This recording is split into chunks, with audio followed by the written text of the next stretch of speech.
அனைவருக்கும் வணக்கம். Welcome to Saro's kitchen. இன்றைக்கி சரோஸ் கிச்சனில் நாம் செய்ய போகிறது சுரைக்காய் பொரியல். அதுக்கு முதல்ல இந்த சுரைக்காயோடைய தோலை நல்லா சீவிட்டு இதை நாம் கட் பண்ணி எடுத்துக்கலாம்.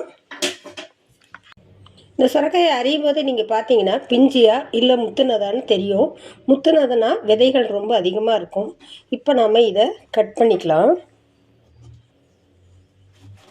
நமக்கு எந்த சைஸில் வேணுமோ அந்த சைஸில் நம்ம இதை கட் பண்ணி எடுத்துக்கலாம்.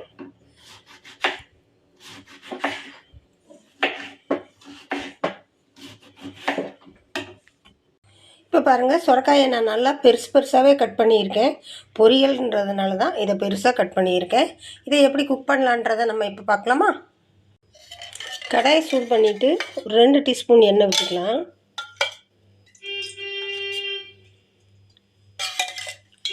எண்ணெய் காஞ்சதையும் கடுகு சேர்த்துக்கலாம். 1/2 டீஸ்பூன் கடுகு சேர்த்துருவோம். அது கூடவே 1 டீஸ்பூன் உளுத்தம்பருப்பு சேர்த்துக்கலாம். இப்போ கடுகு நல்லா பொரிஞ்சிருச்சு. உளுத்தம்பருப்பு 1 டீஸ்பூன் சேர்த்துட்டு அது கூடவே கடலைப்பருப்பு 1 டீஸ்பூன் சேர்த்துருவோம். இப்போ இதை நல்லா வறுத்து விட்டுக்கலாம். பருப்பு வறுபட்டதையும் 1 வெங்காயம் கட் பண்ணது மீடியம் சைஸ் வெங்காயம், இந்த வெங்காயத்தை நல்லா வதக்கிக்கலாம். காரத்துக்காக 1 பச்சை மிளகாயை சேர்த்துருவோம்.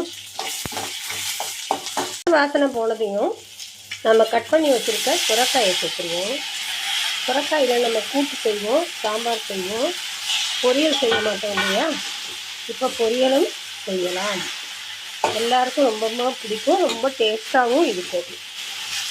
இப்போ இது கூட 1/2 டீஸ்பூன் இந்து உப்பு சேர்க்குறேன். அதே மாதிரி 1/4 டீஸ்பூன் மஞ்சத்தூள் சேர்க்குறேன்.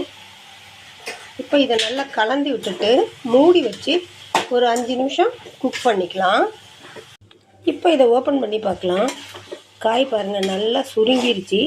இந்த சுரைக்காயில் இருக்கிற தண்ணியிலேயே இது நல்லா குக் ஆகிடுச்சு. இன்னும் ஒரு 2 நிமிஷம் குக் பண்ணோம்னா நல்லா அருமையாக குக் ஆகிடும். இன்னும் ஒரு 2 நிமிஷம் மூடி போட்டு மூடிக்கலாம். தண்ணி நான் ஒரு சொட்டு கூட இதுக்கு விடலை. சுரைக்காயில் நீர் சத்து அதிகம், நம்ம உடலுக்கு ரொம்ப நன்மையை செய்யக்கூடியது தான் இந்த சுரைக்காய். இப்போ கருவேப்பிலை கொத்தமல்லி சேர்த்துட்டேன். இதில் கொஞ்சமாக தேங்காய் சில்லும் சேர்க்குறேன். இதை வாரத்துக்கு 2 முறையாவது நம்ம செஞ்சு சாப்பிடும்போது இந்த கோடை காலத்தில் நம்ம உடலுக்கு தேவையான நீர் சத்து நமக்கு கிடைச்சிடும். அவ்வளோதாங்க. இப்போ இந்த பொரியல் ரெடி ஆயிடுச்சு. இந்த கோடை காலத்தில் இந்த சுரைக்காயை நம்ம ஃப்ரீக்வெண்ட்டாக எடுத்துக்கிட்டோம்னா நம்ம உடலுக்கு தேவையான நீர்ச்சத்து, நார்ச்சத்து எல்லா சத்துக்களும் இதில் கிடச்சிரும். முகம் வீக்கம், கைகால் வீக்கம் எல்லாமே சரியாயிரும்.